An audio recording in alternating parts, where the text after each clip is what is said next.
Hello and welcome to this week's episode for Conservative ETF Investor. Yes, that's right. We have done a name change. We are now not going to refer to ourselves as Spy Trader now. Our new handle is Conservative ETF Investor because this represents a little bit more of what this channel is all about. We do trade, but we're not really massive traders. And the approach that I definitely imply into the model portfolio is a conservative approach. And we don't buy stocks individually. We are dealing with index funds known as ETFs, electronically traded funds. So to better represent the channel, the handle will now be referred to as Conservative ETF Investor.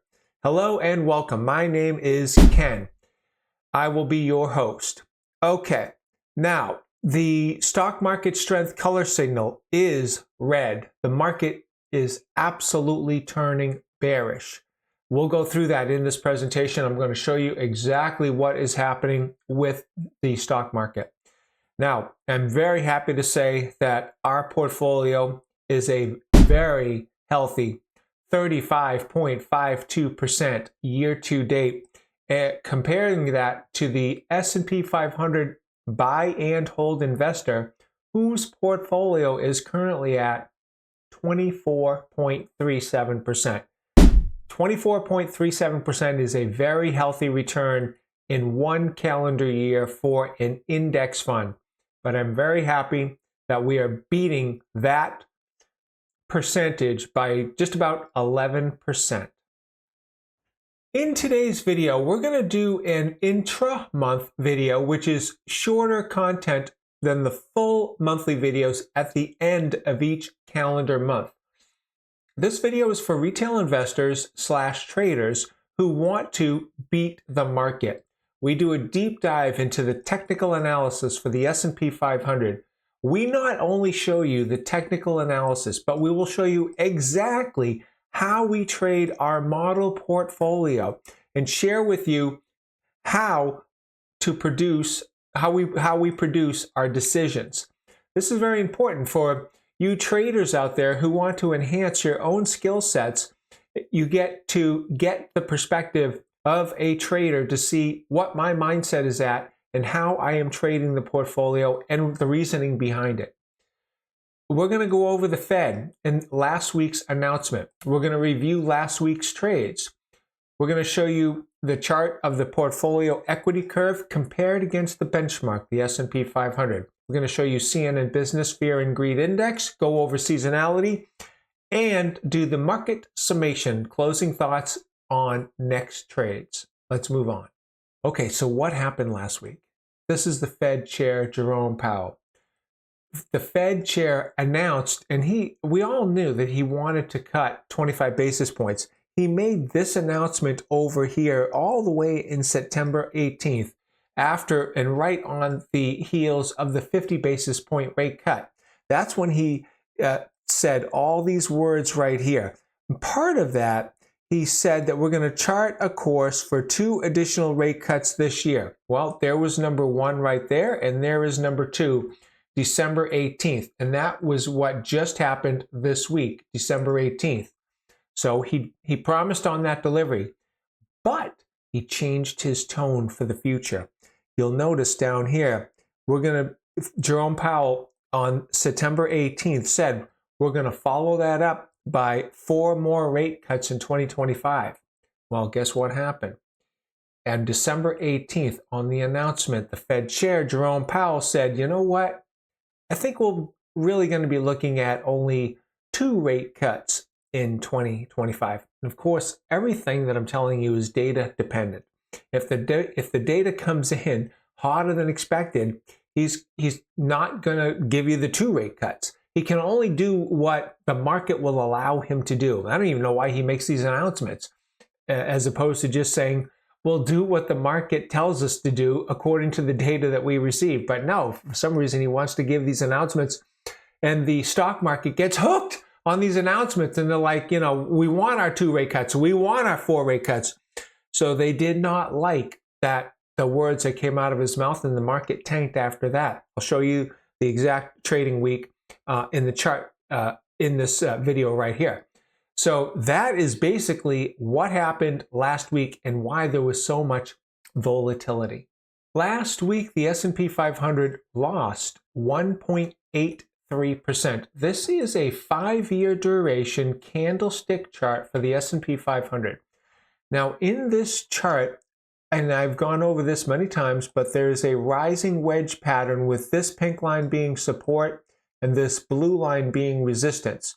You'll notice how when you draw that in, they converge so that it's a rising wedge formation, which is generally speaking a bearish pattern. I've drawn in for you this blue line here, which is the expected drop that the market could do once it breaks this support line in pink.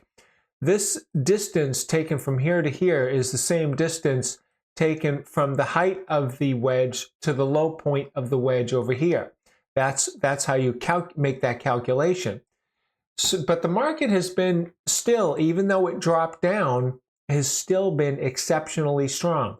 Now you have to look over here in the thumbnail to see last week's action, which is the last candle here in the thumbnail.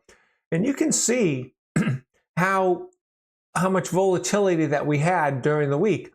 But the market put in a bottom, at least last week, right here at around the 580 mark, and then pushed that candle up to just about the halfway mark. So that is what happened last week. Now, we still have a negative divergence on the MACD. You can see here that we're making lower highs on the MACD, and the price action is making higher highs. That is referred to as a negative divergence, and that is not resolved right now. So further downside could definitely be in front of us. As a matter of fact, I think that we will probably get further downside. I'll show you exactly what I think this market is going to do in the short term coming up in this video. Okay, last week we did send out two trades to our subscribers. The first trade was sent out on Monday. Just like I told you guys, I said, hey, last week's video, on Monday, I'm going to exit the market, go to cash. Well, here's the announcement sent out on Monday. And this was sent out Monday, December 16th, 8:24 a.m. Pacific Standard Time. I said, hey, close all positions. In the model portfolio, we had 200 shares of SPY. Sell it at the market, which at that time was about 606.84 per share. And here is the exact trade right here. Sell the 200 shares, 606.85. Okay, and that generated a profit from the sale of $121,370. Then the next trade was sent out on 12/20/24. What do we want to do? We want to buy 200 shares of SPY at the market, which is about, at that time, $582.64, or about 87% of the portfolio going long. That trade was sent out on Friday, December 20th at 7:05 a.m. Pacific Standard Time. Now, I was looking at charts at that time, and I pulled up this chart right here, which is the monthly. You can see the word monthly right there, candlestick chart for SPY. Now, the time that this chart was generated was Friday, December 20th, 2024 at 9:59 a.m. Eastern Standard Time. So you can see the time zone differences there. Because I live in California, the New York Stock Exchange is obviously located in New York, okay? And which is the Eastern time zone, and I live in the Pacific time zone, okay? Now, look at this candle right here on the monthly candlesticks. I had drawn in this support line and this resistance line, which shows you essentially, outside of some outliers, essentially what the monthly candlestick pattern looked like on a monthly basis. Well, where the current month of December was trading at that time was very, very close to this support line. So I felt reasonably comfortable putting in a long trade at that time judging by this chart pattern right here. I felt that we were going to get support at that time. Now, when I placed the trade, of course, I didn't see the bounce because the bounce had not happened yet. We were still, looking towards the lows of the day. So I was like, but I was okay to make a purchase at that point in time, which I absolutely did. I took on 200 shares, 87%, putting that money at risk.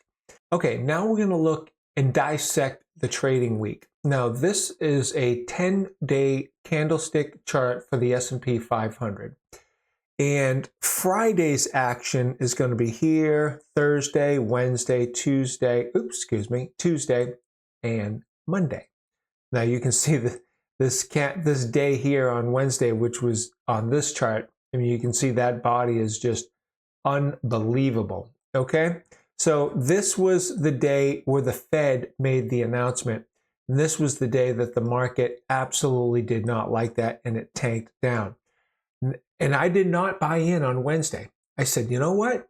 Possibly we're going to get further downside ahead of this. The day after a reasonably sized good correction, compared to the rest of the action that you've been seeing lately, finally you're getting some volatility. And the day after you get that volatility, the market can do one of three things. It can move sideways, which is what it did. It can do a healthy bounce, and then the percentage of that could be determined. Or it could continue to decline. It's unknown exactly what's going to happen the day after a large drop in the market. So at that point in time, I said to myself, let's just wait. Let's see what happens. So I did nothing on Thursday. I just sat in cash. Then on Friday, then the market, when it first came in, was opening and it got a lower low because it got into the downside. You can see here, 12:20, 10 a.m. Eastern Standard Time, buy 200 shares. That was at 582. There's the price right there. The market was trading here when I decided to pull the trigger on that transaction. So the candle was not green. The candle was red. But what I was seeing was I was not seeing three of these candles. I wasn't seeing downside, massive downside, followed by massive downside, followed by massive downside. I didn't see that. What I saw was one day of massive downside, followed by 2 days of sideways action. And then I looked at that monthly chart, showed you that support line. Let's go in, let's go long. And I was not the only one who thought that. Obviously. Why? Because look what happened on Friday. The market shot up and ended up closing at 591.15, that price right there.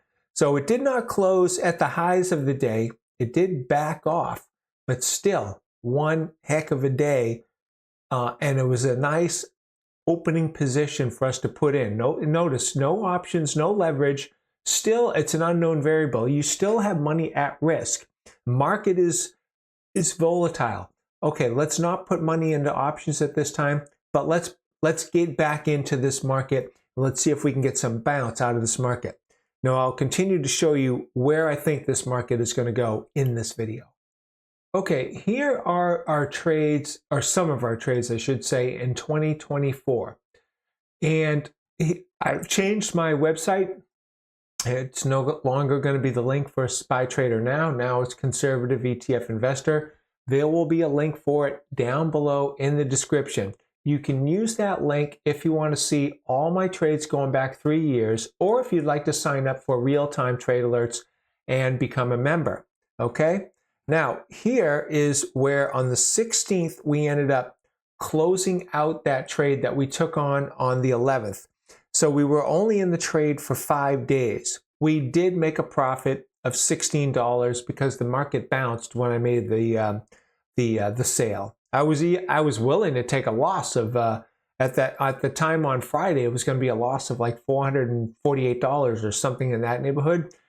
And then on Monday, when I pulled the trigger on that transaction to get out of the market and just sit in cash on the sidelines, the market had bounced up, and I was like, "Oh, great! I'm getting out with a small profit." But anyways, that's what happened with that transaction.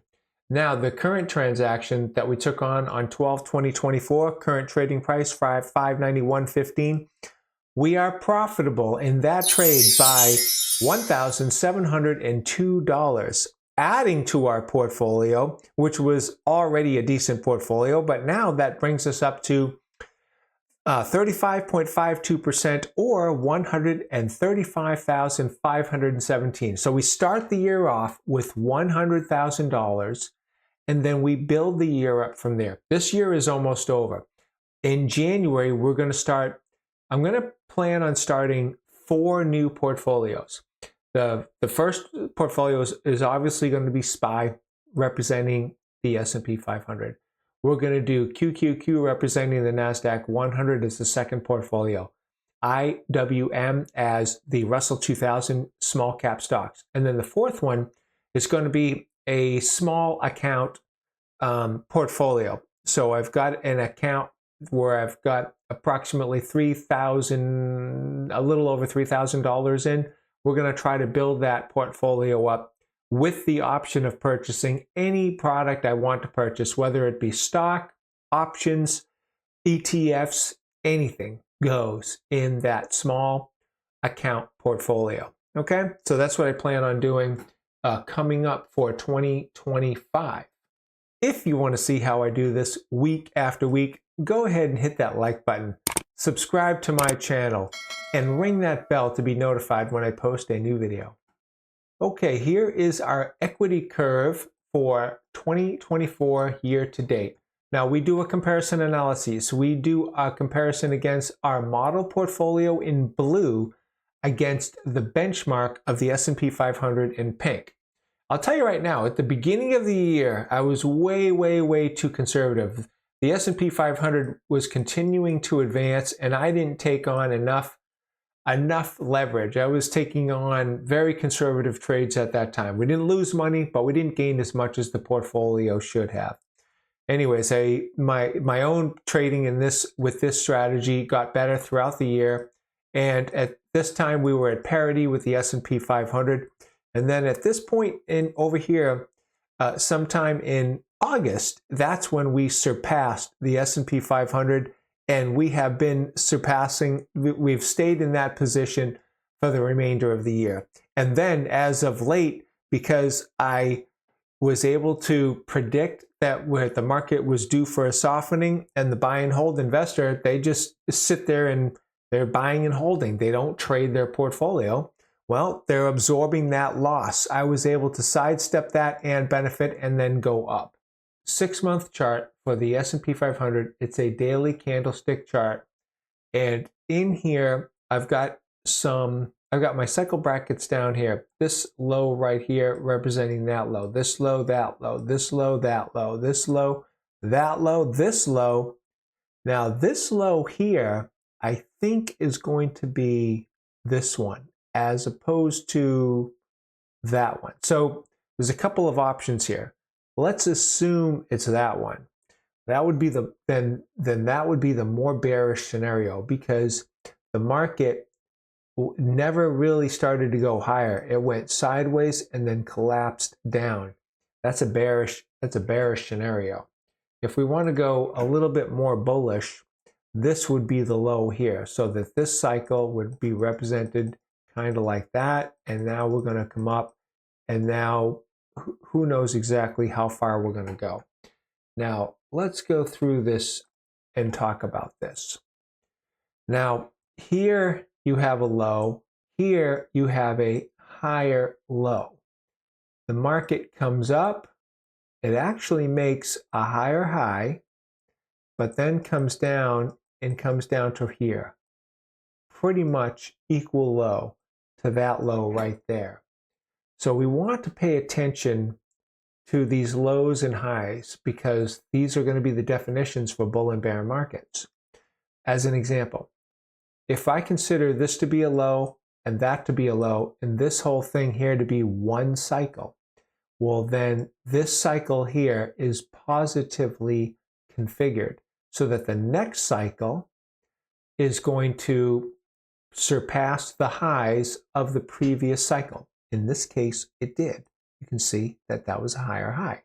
So that absolutely did come true. Now, if we consider this right here to be one cycle, and this right here to be one cycle. This next cycle is neutral. So now if this is the low of this whole cycle, and we start to get some upward movement here, this next pattern will dictate what's going to happen in the future. Let me explain. Okay, so what are the options? If indeed this is a low, and we start to make some advancement here, the amount of the advancement that we make in comparison to the old high, which is right about here from the previous cycle, which is this cycle right here, okay? How much this market advances now or doesn't advance will be the predecessor for what's going to happen following the future actions of this market. So it's very critical that we now watch and see how the market responds. We are in December. We should be, theoretically, there's a 75% probability we're going to be positive for the month. Right now, we're negative for the month. So with that, we should expect, and we did have a reasonably sized decline here, so we should expect some bounce. So now we need to see exactly what that bounce is going to be and what it's going to give us. We have the slow stochastics below 20, below its signal line, but you can see that the angle of trajectory is no longer this steep angle. It's grown into a softer angle. It looks like it's going to start creeping up this way, and it's going to break above 20 and break above its signal line. And I assume that's actually going to happen this upcoming week. On the MACD, we are below the signal line. Look at the histogram. The histogram made a higher low here. So that's giving you some energy to go up this way, giving you some energy to take that MACD and turn it around. So that looks like that next week is going to be a positive week, at least what I'm looking at so far. What else do we have? So we do have a line right here from a previous high, and it looks like the market found support from that previous high and that previous cycle low. So far, making the current cycle what I'll refer to as a neutral cycle. Neutral cycles, to me, are neither bearish nor bullish. To make that determination on the bearishness or the bullishness, as I explained, we need to measure the bounce and compare it to the old highs of the previous cycle. We will absolutely do that. Stay tuned to my channel. If you want to see exactly how I do this, subscribe to my channel and I will show you how I am watching this market. And not only that, I'm showing you how I'm trading this market. Okay, now we are looking at the VIX Volatility or Fear Index. I've got two green lines. Above this green line, that's the upper range, bearish. Below this green line and above this green line, I refer to that as the lower range, bullish. Below this green line is the ultra low range, again, bullish. Where are we at right now? What happened last week? We were in the ultra low range, which is a bullish place to be in. But then the Fed made the announcement that the market did not like. By the way, I want to mention, and you should know this, it's not what the Fed says or does that matter for that event or any events. It's how the market reacts to the information. Just like an earnings announcement for a stock. The stock could be Microsoft or the darling NVIDIA. Everyone loves NVIDIA, the hottest stock in the market. Well, when NVIDIA makes an earnings announcement, it's not the announcement that's important. It's how the market reacts to that announcement, which is what happened with the Fed.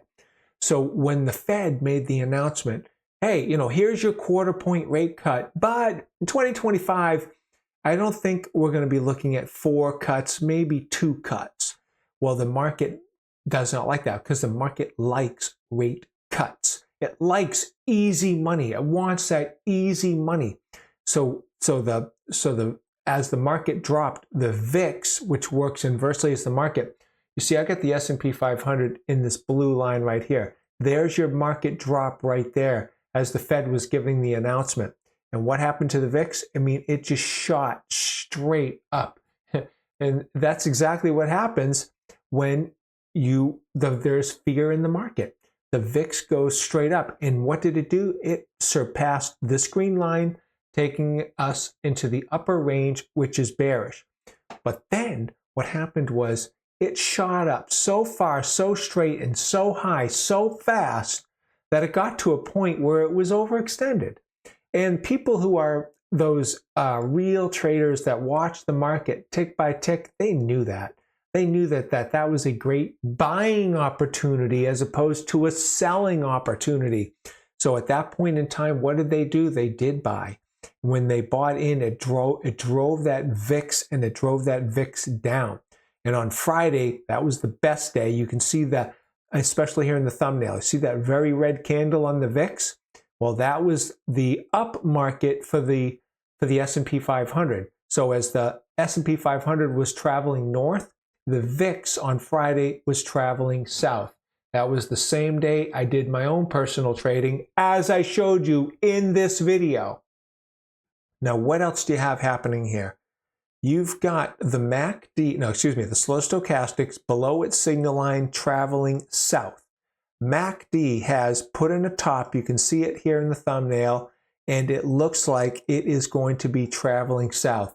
That means that the VIX is going to stay in a low condition below this green line for the next week. At least that's what the chart is telling us at this juncture. Of course, this is the market. It's anything can happen at any time.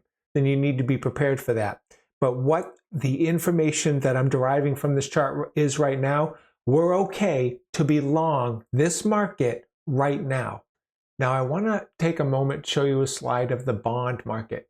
And the bond market is somebody that you want to pay attention to. Why is that, Ken? Because the bond market is 4 times the size of the stock market. Bond money is considered smart money. The equity money, or the S&P 500 money, is considered dumb money, especially if it's retail investors. Wall Street considers retail investors dumb money, because normally they chase the market and they do things like that, so they refer to it as dumb money. And the bond market is considered to be smart money because of the size. There's a lot of Wall Street research and emphasis that goes into bond money, okay? Now, what is happening with the yield curve of the Treasury rates? We were in an inverted yield curve for about 2 years. I track this every single week. Now, on 12, 21, 24, that's today. That's the day that I am producing this video, okay? This is the first day that I am seeing the 91-day yield, or the 3-month yield, lower than the 2-year and the 10-year. You'll see prior to this, on just last week on the 14th, you'll see that the 91-day was 4.26 and the 2-year was 4.24. So the 91-day was higher. Well, now with this, where we are at now with yields, now we have entered into the area called a normal yield curve. What is a normal yield curve? That's where the longer term rates are higher yielding than the shorter term 2-year and 3-month yields, which is the way it's supposed to be. But we were inverted for about 2 years because the market was so topsy-turvy and everything was all squirrely. People did not feel very bullish about the long term. Now they're beginning to feel more bullish about the long term than they are the short term. Hence the normalized yield curve, no longer an inverted yield curve. But here's the kicker. After the yield curve normalizes from an inverted rate at an extended period of time, every single time it has done this in history, it is followed by a United States economic recession. And more than likely, that recession is going to coincide with a stock market decline of significance, something greater than 20%. Okay? So this may or may not happen in 2025. It could happen in 2026. So it could be as early as next year, 2025, or if it does not happen in 2025, then the prediction is that it will happen in 2026. What that means is we really need to be on our toes, unless you want to just sit there as a buy and hold investor and take that 20% loss and ride it out, which is what you do with the buy and hold strategy. I am not a buy and hold person. I am not going to ride it out. I'm going to watch the market and I'm going to position the portfolio in such a way that I want to benefit from declines as well as sideways, as well as up action in the markets. All right, now this is our friend, Mr. Warren Buffett, the Oracle of Omaha, the best trader of all time for the stock market. This over here is CNN Business Fear and Greed Index. We like to see this because we want to know what the market is doing. The market is in full-blown fear right now with a number of 28. And we always want to compare that against 1 week ago so we can determine what the trends are. 1 week ago, we were at 49. Well, 49 is here. Now we are here. Now, we are not in extreme greed, but we're close. We are close enough. Close enough, and it tells you right here how to use the Fear and Greed Index. And Warren Buffett says it the best. Be fearful when others are greedy, and be greedy when others are fearful. Others are fearful now. It's time to get greedy, meaning put money at risk in the market, start going long. It's now time to be greedy when others are fearful, which is what I did on Friday, as I showed you. All right, now we want to look at seasonality. Now, this is a 5-year seasonality chart. We're in the month of December. 75% probability that you're going to close higher than when you opened the month, okay? This is a monthly candlestick chart of SPY. You'll notice how that candle looks different when I showed it to you earlier in this video. Why is that, Ken?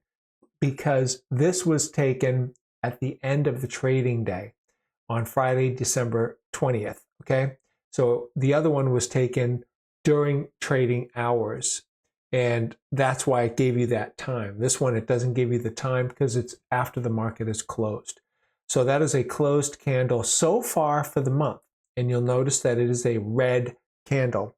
Well, according to seasonality, 75% probability, according to the last 5 years of data, that you're going to close the month higher than when you opened it. Well, what's happening? The month is currently down 1.56%. Well, to close higher, you only got to go one tick above that. So there's a 75% probability that you're going to have an advancement of 1.57% between now and the end of the month. And guess what? We also have December 25th, Christmas Day, the Santa Rally. You got all that coming into play. High probabilities that you're going to have some positive movement between now and the end of the month. A minimum or an expected 75% expectation of 1.57%. Does that mean it's only going to be 1.57%? No, it doesn't mean that. You may not even get it. It's only a 75% probability. You could still not even reach this and just continue to tank from here. But the odds favor that you're going to get a minimum of 1.57%. And you may get 2 or 3% more left out of this market between where we're at now and the end of the month. Okay, now we are on the Think or Swim trading platform.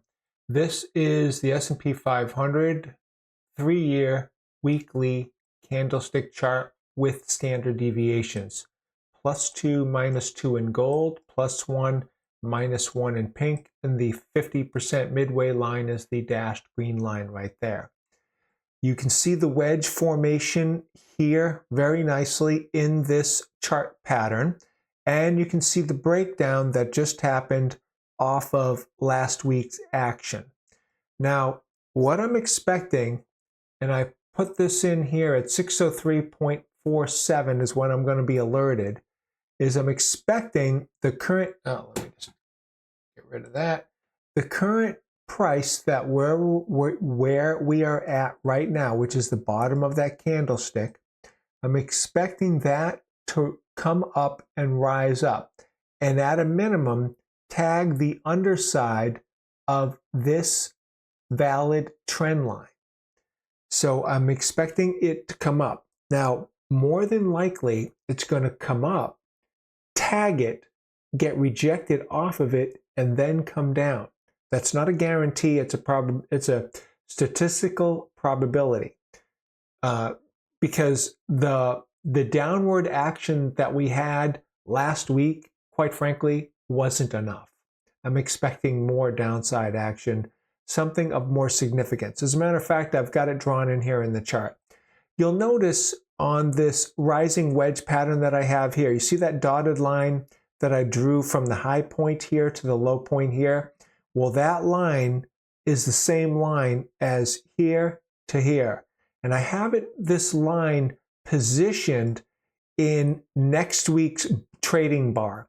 So when next week's trading bar populates, because the week has now started on Monday, it's going to be right where this line is. Well, that expected decline is going to take us to approximately 542. That would be the expected decline that I would expect from this rising wedge pattern. And it would not be out of the ordinary for the market to absolutely do that. Now, of course, the market can do whatever it wants to do, but this is where my head is at, and we'll see if the market is actually going to do that. And I don't think that this is actually going to happen all next week. This is just after the market comes back and does some type of a retest here, then it could actually surpass that, come up and tag this upper line, and then start moving sideways, go down. I mean, the market can do anything it wants to do. And right now we have a seasonality bullishness on our side. So I got my 200 shares long. We're going to watch the market, but I'll be ready to start changing my portfolio when this alert is sent out at 603.47. Current market price 591.15. I'm going to be alerted at 603.47. I'll see what the market's doing, what things kind of look like, but I'll be very quick and fast to somehow protect this portfolio. What are my options? Well, first option, you sell your shares and sit in cash. That's an easy option. We could always do in-the-money covered calls, get some sideways premium and also downside protection. We could do that. We could leave the 200 shares on and buy some puts as insurance. So we could do that. We could sell the portfolio and buy puts and just go short this market, which might not be a bad thing to do depending upon the action that we see. Are we ready to do that yet? Things are getting bearish. I'm going to show you that later on in this presentation, but the market is definitely getting to the point where I no longer want to buy the dips and sell the rips. I'm getting to the point where I want to short the high points in the market and let them come down. So I am getting ready to trade the strategy to something more like that, which we have not done in all of 2024. Anybody that's done that strategy, shorting the market in times of pullbacks, generally speaking, has not done very well. But I think we're in for some further declines coming up here. That's not a guarantee. It's just a strong possibility. Now, what I want to do is I want to switch us over. Let's go from a 3-year weekly to a 1-year daily, change our cycle brackets to 1-year daily. And here, where I talked a little bit earlier about positive, positive, neutral, positive, neutral. See, here was a neutral cycle right here. As a matter of fact, it was about neutral, right?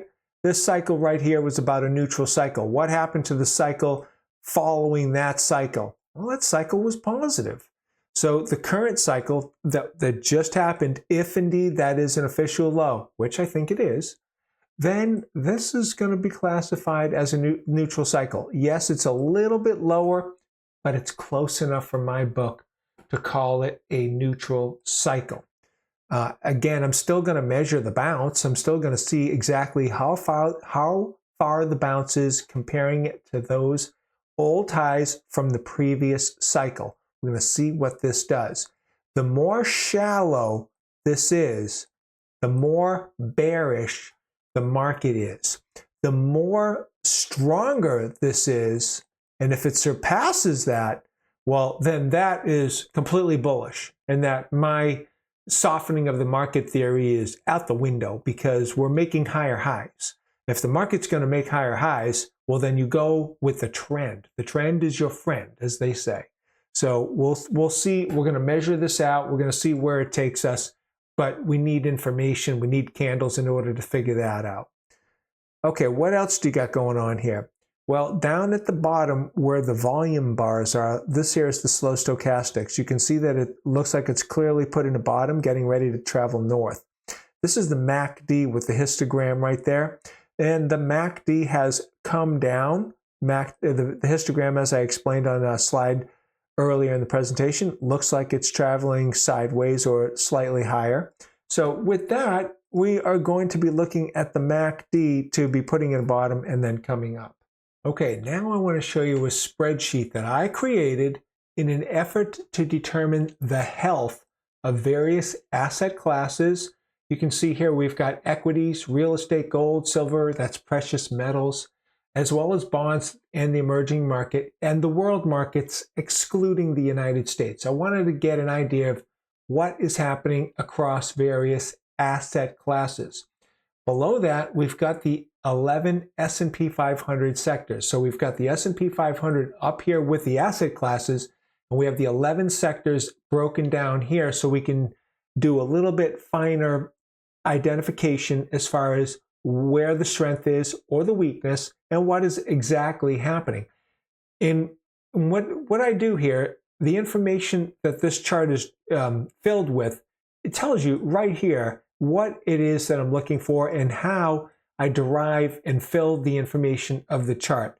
The bottom line is that strong stocks or asset classes can have as high of a signal as the number 6. That's the highest. So anything with the 5 or 6 is considered a very strong. Anything below that is less strong. If it has a 5 or a 6, I give it the color green. If it doesn't have a 5 or 6, no color at all. So the more green on the screen, the stronger either your asset classes or your 11 sectors are, depending upon what it is that you're looking at.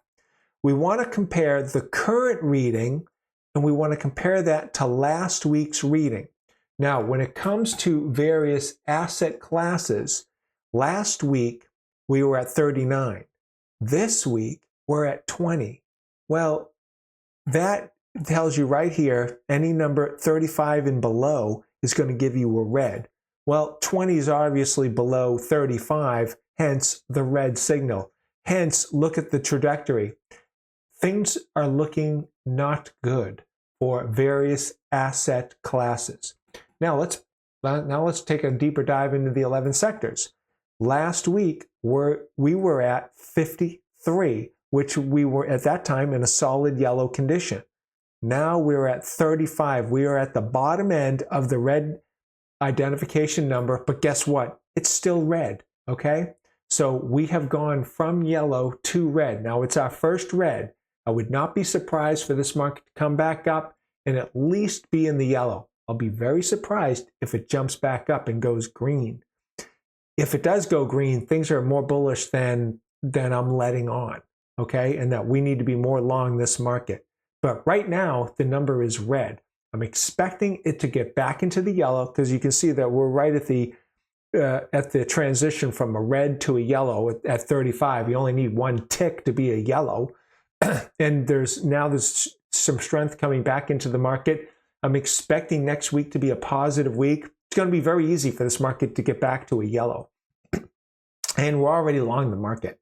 I put those longs on Friday. Do I want to go more long than what I did? 87%. Keep in mind, I'm only 87% of the portfolio is positioned long. The rest of it is sitting there in cash safely. So do I want to take on more risk than that 87%? Not really. We've made a fantastic year-to-date return. I don't want to go crazy with my trading because you can overtrade yourself and put yourself in hot water. I see no reason to do that, especially when the market looks like it's in a transitionary phase. 2024 was, generally speaking, a bull year. I mean, 20% returns for the buy and hold investor. It's a great year. What's the problem, right? Okay, so we've got that going on, but now we're seeing red on the screen. This is the first red that we're seeing all year. So things are starting to change, and we need to change with it.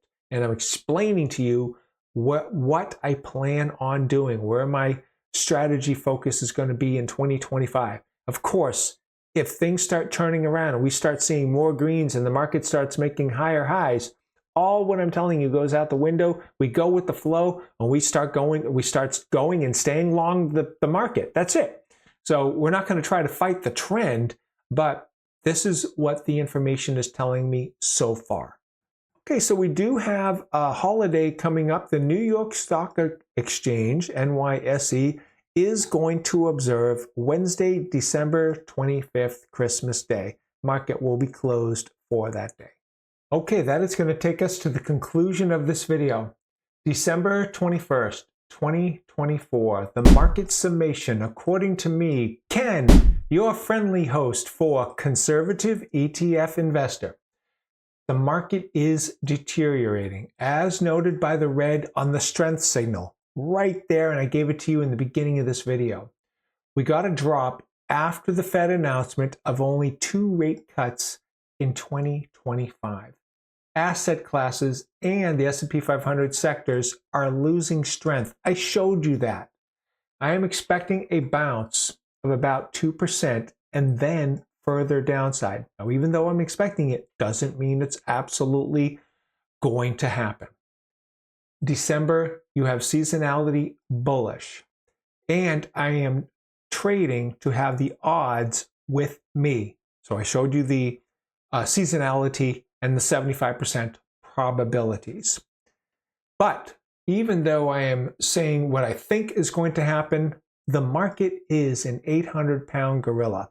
And this 800-pound gorilla is going to do whatever it wants to do whenever it wants to do it. As they say, the returns speak for themselves. We are up 35%. The buy and hold investor is up 24%. The numbers speak for themselves. I hope you got some valuable information out of this video. If you want to see how I do this week in and week out, make sure that you subscribe to my new channel. There'll be a link for it in the description down below. In case you're watching this on Spy Trader Now's handle, there'll be a link for you to go to the Conservative ETF Investor handle, and then at that point in time, I want you to smash that like button down.